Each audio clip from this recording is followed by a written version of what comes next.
Hai guys, kembali lagi bersama gua di Sakahayang Review. By the way, apa kabar para pecinta jurig-jurig lokal?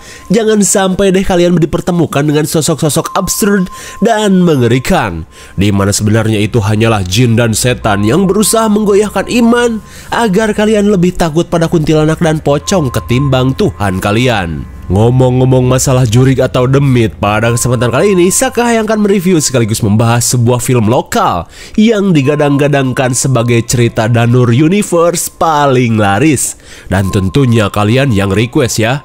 Film ini berjudul Ivana 2022. Kenapa kok baru dibahas? Kan udah lama ngab, yang lain mah udah duluan. Tak bosan-bosan. Sakahayang jelaskan kalau gua bahas film, khususnya film lokal, nggak mau bahas ketika film itu masih hangat-hangatnya di bioskop. Hingga baru setelah film itu masuk platform nonton online, barulah kita bahas, tapi tentunya dengan gaya Sakahayang.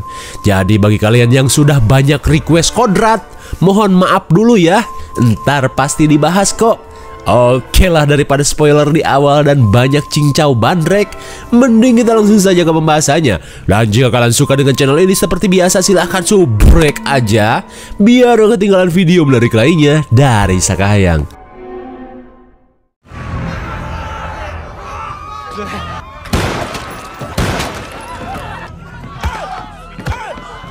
Film ini diawali dengan cerita di tahun 1943, di mana pada saat itu tentara Jepang yang juga ingin menguasai Indonesia tengah membantai para penduduk Belanda yang sudah ratusan tahun tinggal di Indonesia. Di dalam rumah, seorang wanita berambut jagung terlihat syok saat seluruh keluarganya dibantai tentara Jepang. Tapi bukannya kabur, wanita bernama Ivana ini langsung membebaskan para tahanan pribumi. Setelah membebaskan tahanan pribumi, Ivana pun diajak Mas Saiful, orang kepercayaannya, untuk segera kabur. Tapi Ivana yang cinta pada warga pribumi memilih untuk berbicara dengan orang-orang Jepang dan menyuruh Saiful untuk pergi.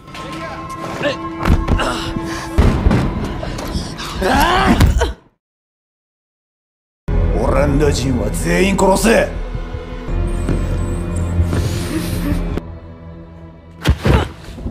Di luar, Ivana pun dihampiri seorang kapten bernama Matsuya. Terlihat bendera Belanda pun sedang diganti dengan bendera Jepang. Sambil berbicara dengan bahasa Jepang, Ivana pun memohon agar Matsuya membebaskan mereka semua. Tak mengapa keluarganya sudah terbunuh, asalkan Matsuya jangan lagi membunuh orang-orang pribumi. Ivana pun tak mau jika dirinya mati di tanah kelahirannya sendiri. Bukan pribumi. Matsuya pun mengatakan jika malam ini Ivana akan mati di tanah kekuasaanku. Ayo cepat. Ayo cepat.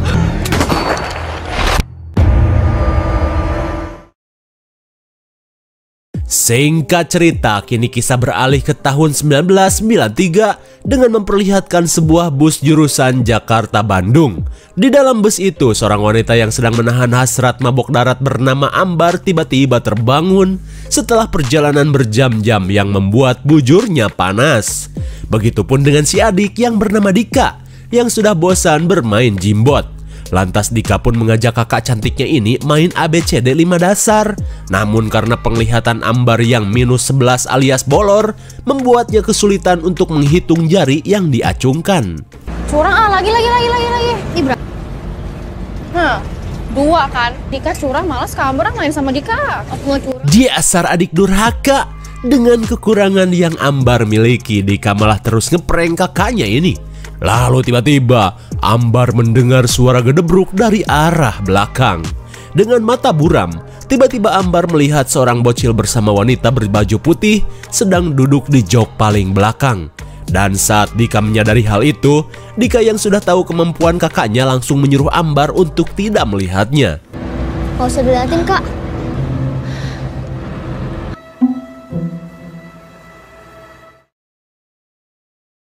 Singkat waktu, akhirnya Ambar bersama Dika turun dari bus. Lantas mereka pun mulai berjalan menuju sebuah panti milik keluarganya. Dan dengan kekurangan Ambar, ternyata gitu-gitu juga Dika adalah tipe adik yang penyayang, di mana ia terus menuntun si kakak agar tidak nyuksruk ke dalam ruyuk. Hingga sesampainya di halaman panti, hati-hati Kak, ada tai ayam. Kedatangan mereka pun langsung disambut pembokat panti bernama Agus, di mana Agus yang juga merupakan teman Ambar langsung curi-curi kesempatan dengan memeluk Ambar. Kemudian Biwati yang merupakan bibinya Ambar langsung mempersilahkan mereka masuk, dan katanya panti ini sekarang lagi sepi karena penghuninya pada mudik lebaran. Lalu Agus mengantar Ambar dan Dika menuju kamar yang akan mereka tempati. Melihat kamar yang luas, si bocil Dika pun begitu kegirangan karena biasanya di Jakarta kamar mereka sangat sempit. Semoga lo sama Dika betah di sini ya. Setelah Agus pergi, Dika terlihat cologok dengan memainkan sebuah piano.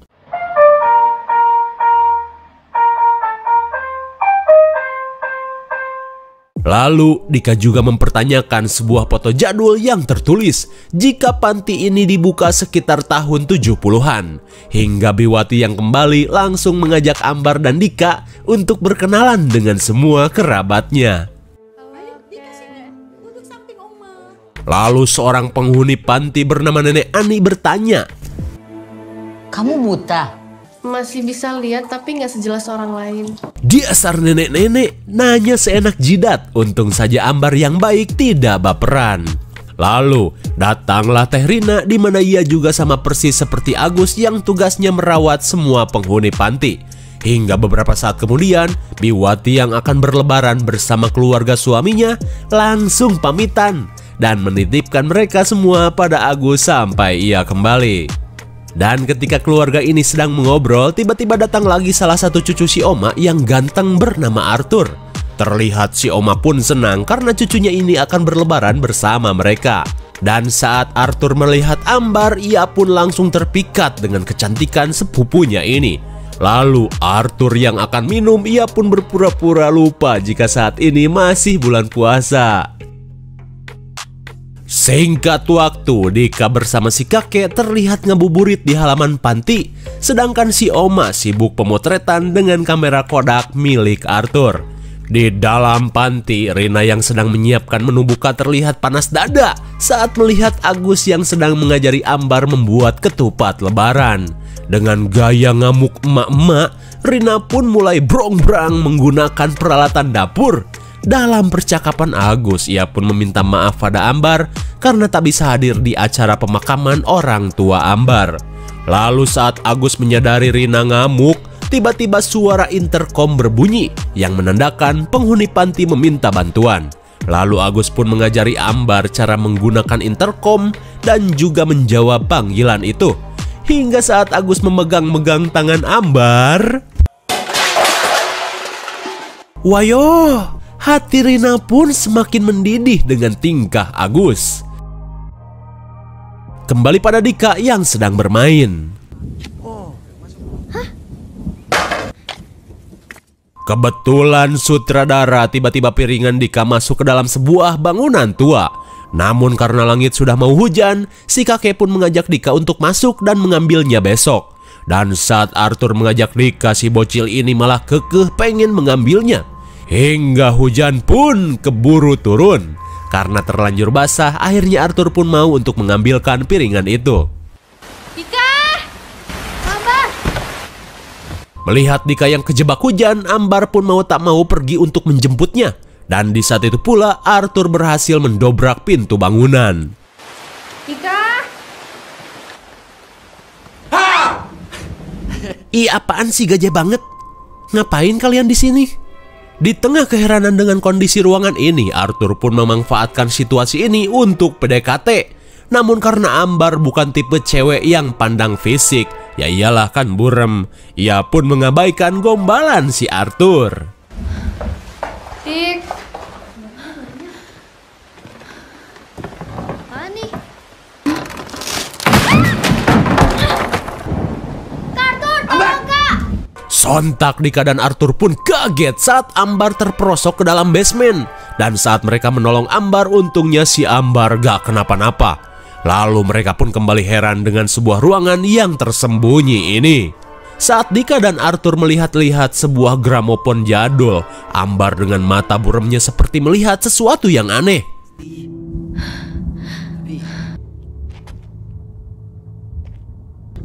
Hati-hati, Kak.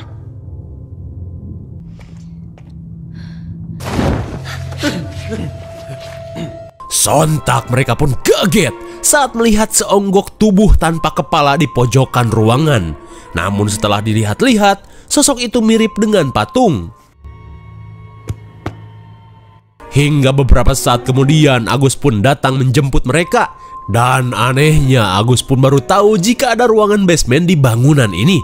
Lalu Arthur pun menunjukkan sebuah peti yang ia temukan dan meminta Agus membantunya membawa peti itu. Sedangkan Ambar terlihat penasaran dengan patung yang ia temukan. Dan saat mereka akan pulang,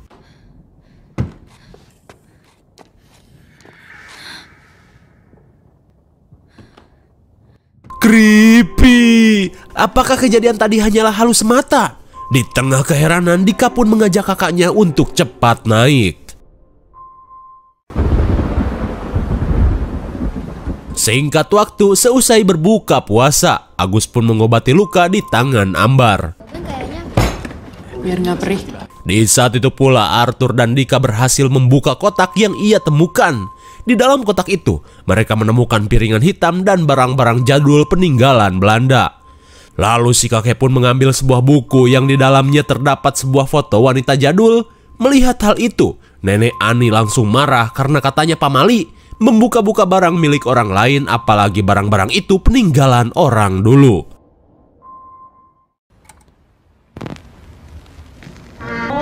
Tahu lagunya nggak, Dik?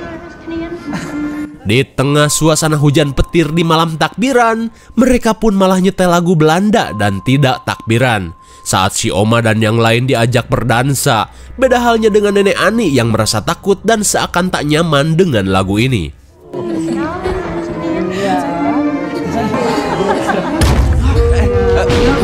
Nah loh, tiba-tiba saja lampu mati. Dirasa si keringnya ngejepret, mereka pun menyuruh Agus untuk mengeceknya. Namun setelah dicek, ternyata sedang terjadi pemadaman bergilir. Mendengar hal itu, si Oma pun heran kenapa malam-malam takbiran malah mati lampu. Kualat kali ya. Singkat waktu, akhirnya mereka pun memutuskan untuk tidur. Namun sebelum bobo, Dika pun menanyakan sesuatu kepada kakaknya. Kakak nggak ngelihat yang aneh-aneh kan? Kalau ada bilang ya. Dika pun mengungkapkan jika ia merasa aneh saat mendengar lagu dari piringan hitam itu. Dirasa adiknya Parno, Ambar pun menyuruhnya untuk segera tidur. Di dapur, Rina sedang sibuk membuat opor ayam buat lebaran besok.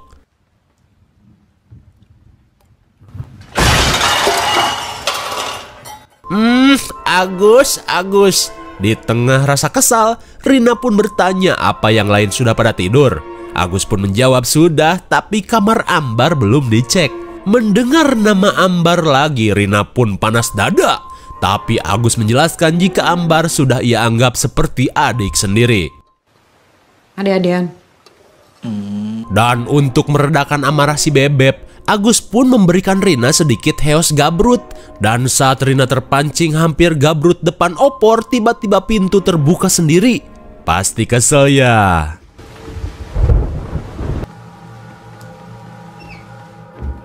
Yaudah, balik ke kamar aja. Di sepertiga malam, tiba-tiba Ambar terbangun saat mendengar suara interkom yang berbunyi. Takutnya ada yang meminta tolong, Ambar pun berusaha menjawab panggilan itu. Dan karena suaranya kresek-kresek, Ambar pun mencari Agus untuk meminta bantuan.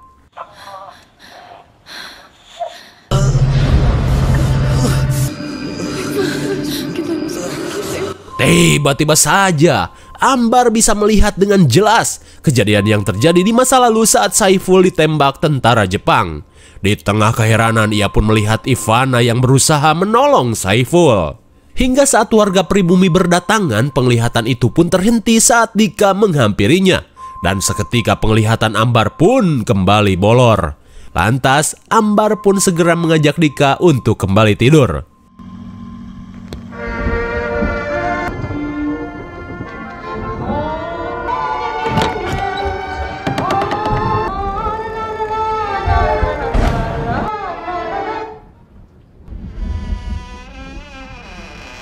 Tiba-tiba saja Nenek Ani terbangun saat melihat pintu kamarnya terbuka sendiri. Dirasa ada yang aneh, Nenek Ani pun berusaha meminta bantuan lewat Magicom. Kalah Magicom intercom. Tapi karena tak mendapat jawaban, ia pun pergi untuk mencari Agus dan Rina.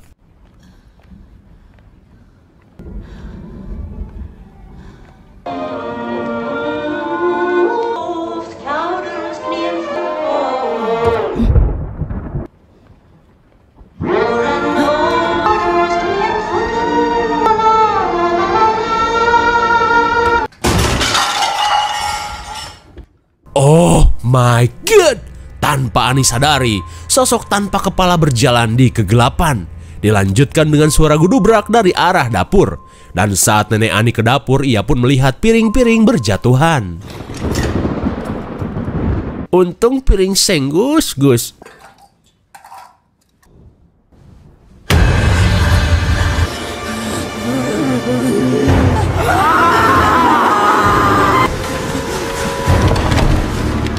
Di tengah kepanikan, Nenek Ani malah masuk ke dalam WC dalam rasa takut yang hampir membuatnya modal di pempes. Tiba-tiba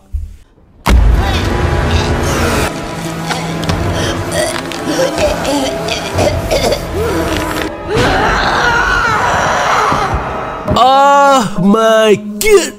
Tiba-tiba saja sosok bertangan hitam mencekik si nenek dan membuatnya meninggoy sebelum hari lebaran. Di keesokan harinya, Rina pun kesal saat opor ayamnya tiba-tiba basi. Ia pun menyalahkan Agus akibat semalam gabrutan sampai ketiduran pulas dan gak bisa ikut sholat id. Selang beberapa saat, Ambar dan Dika pun datang. Ternyata mereka juga kesiangan dan tak ikut sholat id. Alasannya semalam Ambar terus terbangun karena mendengar intercom yang terus berbunyi. Namun mendengar hal itu, Rina pun heran.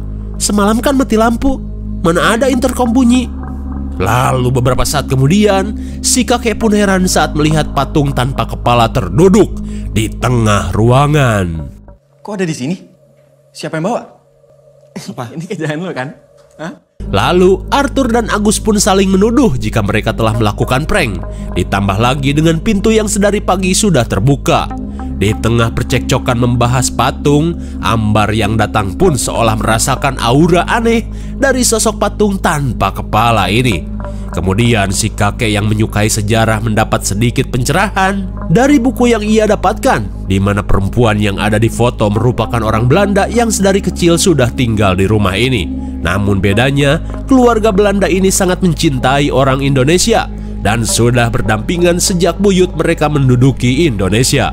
Namun naasnya, ada hal tragis yang terjadi pada keluarga ini. Mendengar hal itu, Ambar pun menceritakan jika semenjak matanya dioperasi akibat kecelakaan, ia bisa melihat hal-hal gaib. Begitupun saat malam takbiran, Ambar sempat melihat perempuan Belanda secara jelas.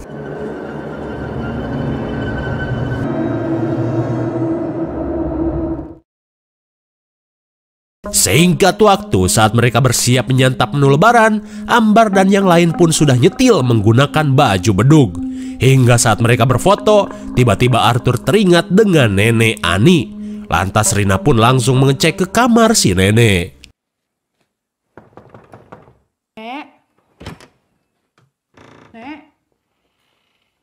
Dirasa ada yang gak beres, Rina pun segera memberitahu yang lain.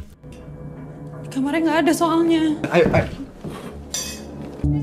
Ani! Nenek Ani!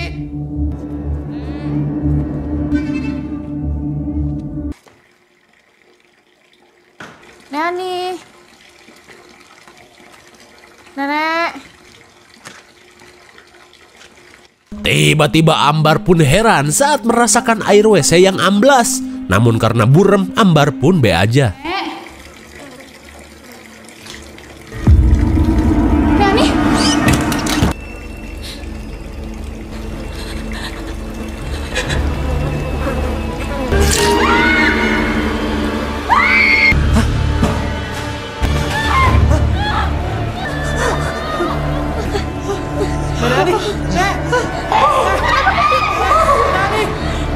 Oh my god!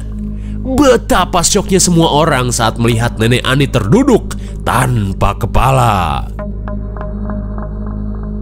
Singkat waktu, Ambar yang syok seakan tidak percaya dengan kejadian mengerikan yang telah terjadi.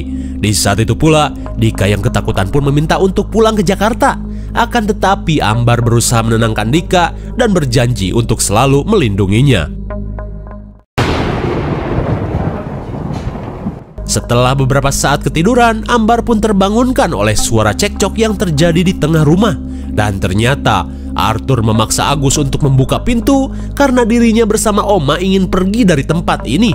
Namun si Agus yang merasa itu berbahaya malah memaksa mereka untuk tetap tinggal. Apalagi di luar hujan dan tidak ada bus yang melintas sore-sore begini. Hingga saat Agus berkata jika ia sudah memanggil polisi, Arthur pun tidak punya pilihan lain. Arthur.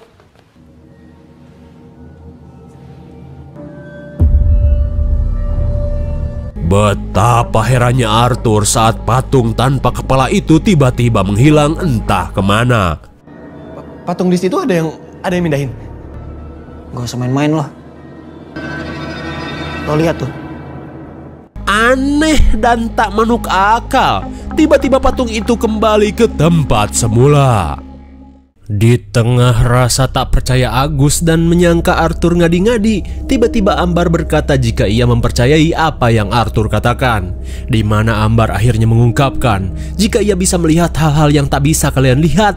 Akan tetapi pernyataan itu ditentang Rina yang merasa jika selama ia ngebabu di sini, ia tak pernah melihat hal-hal yang aneh. Lalu di tengah percekcokan tiba-tiba datanglah si polisi yang datang dari Polsek Cimaju. Dengan gaya Bak Inspektur Sanjay, dengan santuinya polisi ini mengenalkan dirinya dengan nama Yudi. Lalu Agus pun heran kenapa Pak Yudi datang sendirian. Lantas Pak Yudi berkata, saya mah gimana kata sutradara saja. Tanpa berlama-lama mereka pun membawa Pak Yudi menuju jasad si nenek.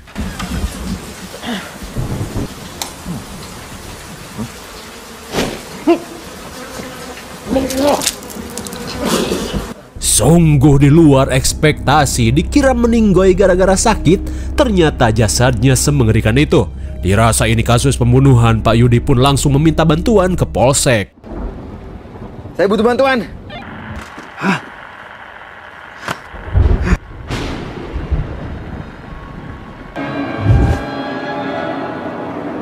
Di tengah rasa kesal karena tak ada sinyal, Pak Yudi pun heran dengan sosok yang berkeliaran di luar. Kembali pada si kakek yang menjelaskan buku yang ia temukan pada semua orang. Oh, ternyata Ivana mempunyai hubungan khusus dengan Kapten Matsuya, di mana ia pun sempat dijadikan perempuan penghibur bagi orang-orang Jepang. Dan sepertinya Matsuya hanya memanfaatkan Ivana untuk keperluan informasi tentara Jepang saja. Sesaat kemudian Pak Yudi yang panik langsung minjam telepon. Tapi ya sudah kuduga, teleponnya matot. Tapi di saat itu pula si bocil Dika melihat hal yang aneh pada patung mengerikan itu. Kak, patungnya Kak.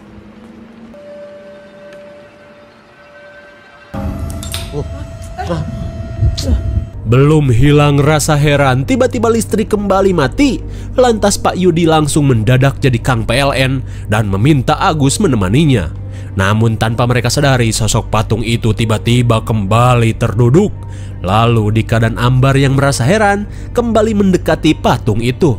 Kak, Dika rasa tadi patungnya berdiri deh.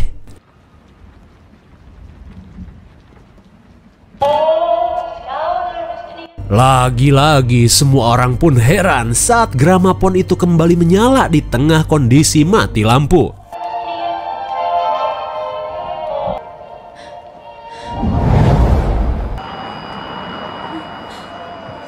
Ternyata Ambar kembali mendapatkan penglihatan astral.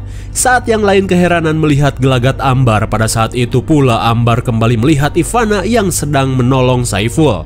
Hingga Ambar pun kaget saat melihat orang-orang pribumi yang Ivana sayangi memperlakukannya dengan sadis. Saat Ambar melihat semua kejadian itu, yang lain hanya bisa mendengarkan kejadian itu dari interkom saja. Ternyata orang-orang pribumi ini memang tidak suka dengan Ivana yang merupakan orang Belanda dan memilih bekerja sama dengan Jepang untuk memberantasnya. Disiksa.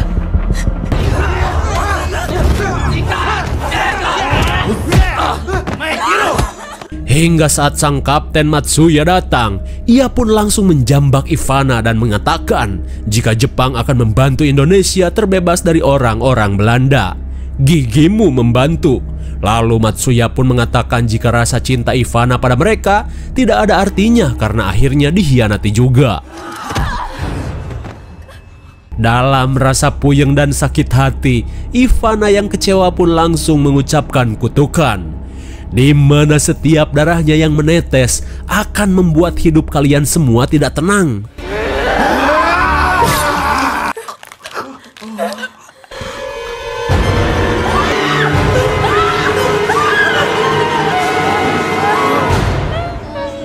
Oh my god!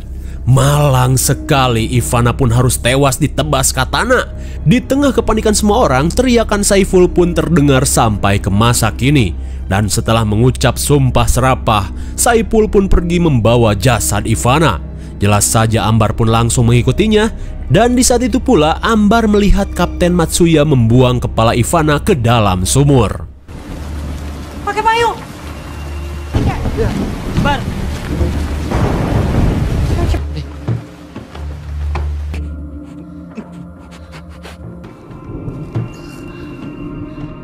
Di tengah kesedihan, Saiful pun menyetel lagu kesukaan Ivana.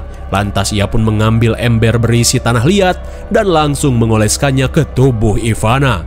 Ternyata patung yang selama ini mereka kira nyatanya adalah jasad Ivana yang sudah dibuat patung oleh Saiful. Kejadian itu pun dilihat oleh yang lain melalui bayangan senter Cap Tiger.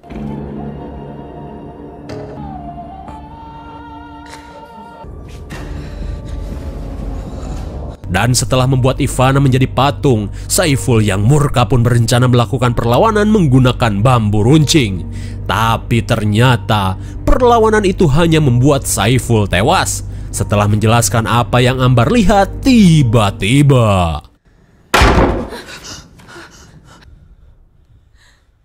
Aneh.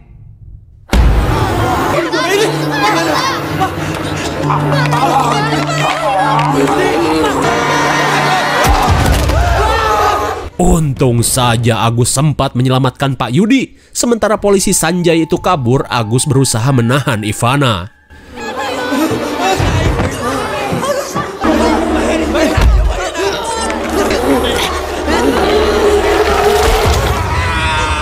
Naas sekali, Agus pun harus tewas saat kepalanya dicabut Ivana. Di tengah kepanikan, mereka pun berusaha kabur dan mengurung Ivana di dalam basement. Lantas Pak Yudi langsung mengajak mereka semua untuk kabur menuju mobil.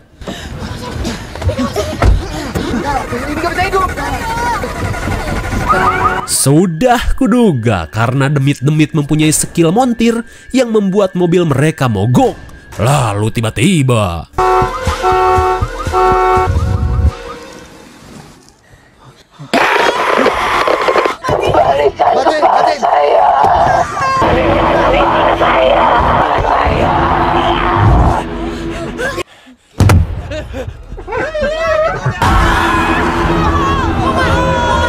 aduh, kini Ivana berhasil mendapatkan si Oma.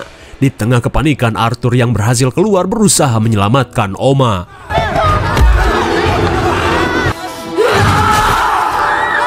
Malang sekali, si Oma pun akhirnya menjadi korban Ivana. Dalam amarah, Arthur berusaha menggaplok Ivana menggunakan pentungan.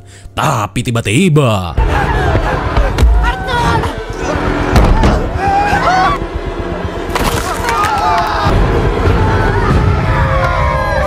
akhirnya Arthur pun menyusul Omanya ke alam barzah. Dan saat Ivana pergi, jasad Oma dan Arthur pun tergeletak begitu saja. Di tengah kebingungan, tiba-tiba Ambar mempunyai sebuah ide dengan memusnahkan tubuh Ivana yang berada di dalam rumah.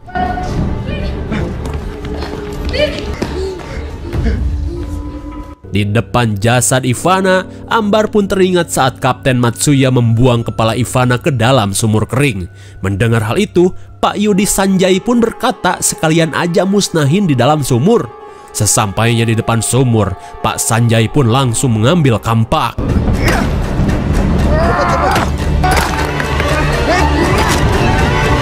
Dan benar saja apa yang Ambar katakan, di dalam patung itu terdapat tengkorak Ivana. Setelah itu mereka langsung mengambil botol alkohol dan jaliken untuk membakarnya di dalam sumur.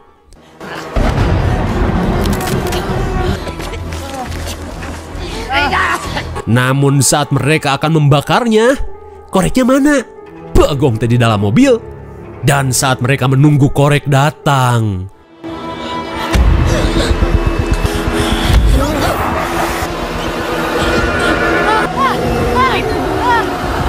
oh my god! Dengan jurus flicker tiba-tiba Ivana berada di depan mereka saat Dika dan Ambar terpojok.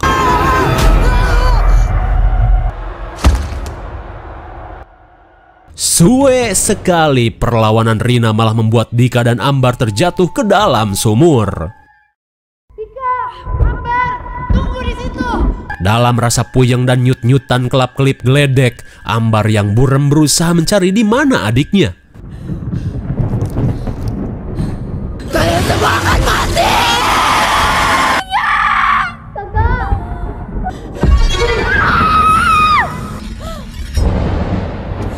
Kakak di mana, Kak?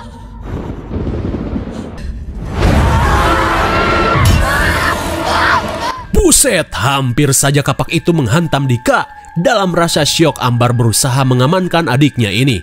Di saat itu pula si kakek dan Pak Yudi yang kembali langsung melemparkan korek. Di tengah penglihatan buram, Ambar berusaha mencari korek itu.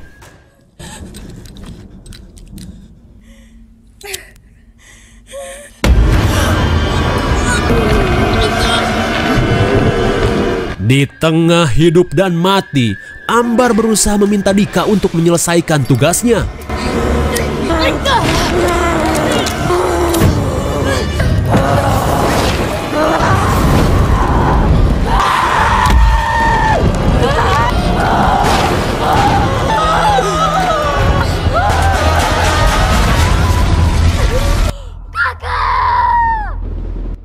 Akhirnya, sosok hantu Ivana pun musnah setelah jasadnya habis terbakar. Namun Ambar yang lemas pun akhirnya pingsan.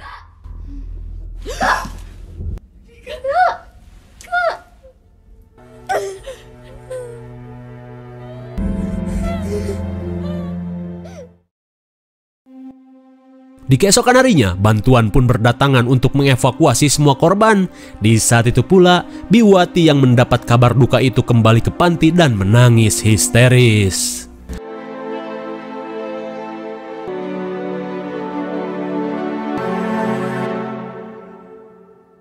Satu minggu kemudian, mereka pun memutuskan untuk pindahan dan menutup panti jompo di tempat ini sampai menemukan lokasi yang lebih baik. Dan ketika Ambar sedang beres-beres, ia pun menemukan sebuah foto dan memberitahu kakeknya. Di dalam foto itu terlihat dua orang perempuan dan satu orang laki-laki. Lalu pas dibalik, tertulis nama Dimas, Elizabeth, dan Ivana.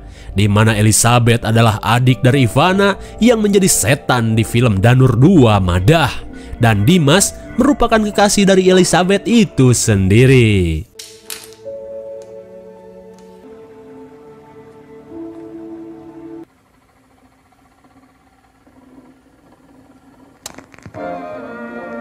Apakah setan-setan itu sudah musnah? Lalu film pun sudah berakhir.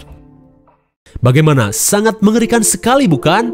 Wah, menurut Sakahayang sih, dari semua film Danur Universe, film Ivana ini paling mengerikan sejauh ini. Seperti yang kita tahu, Ivana merupakan orang Belanda yang mencintai warga Indonesia. Karena memang keturunan mereka sudah berdampingan dengan warga lokal selama ratusan tahun. Hingga kejadian tragis pun terjadi saat warga lokal ingin lepas dari orang-orang Belanda. Mereka pun malah bersekongkol dengan Jepang yang dipercaya bisa membantu mereka terbebas dari orang-orang Belanda. Tapi yang seperti diajarkan di sekolah, makanya sekolah jangan sampai gerbang doang. Justru Jepang menjajah Indonesia lebih parah dibandingkan Belanda. Dan dendam itu pun membuat Ivana mengutuk mereka semua dan berusaha membalaskan dendamnya pada orang-orang keturunan Indonesia. Hingga di akhir cerita, Ambar dan yang lain pun mampu membakar jasad Ivana hingga musnah. Tapi di scene akhir, kita melihat keterkaitan film ini dengan film Danur, di mana sosok Elizabeth merupakan adik dari Ivana. IMDb untuk film ini adalah 6,6 dan menurut Sakahayang cocok diberi nilai 7,0. Mungkin segini saja review dan pembahasan film Ivana 2022. Jangan lupa like, share, dan subrek supaya kalian tidak ketinggalan jika ada video menarik lainnya dari Sakahayang. Thanks for watching and see you on next video. Bye bye.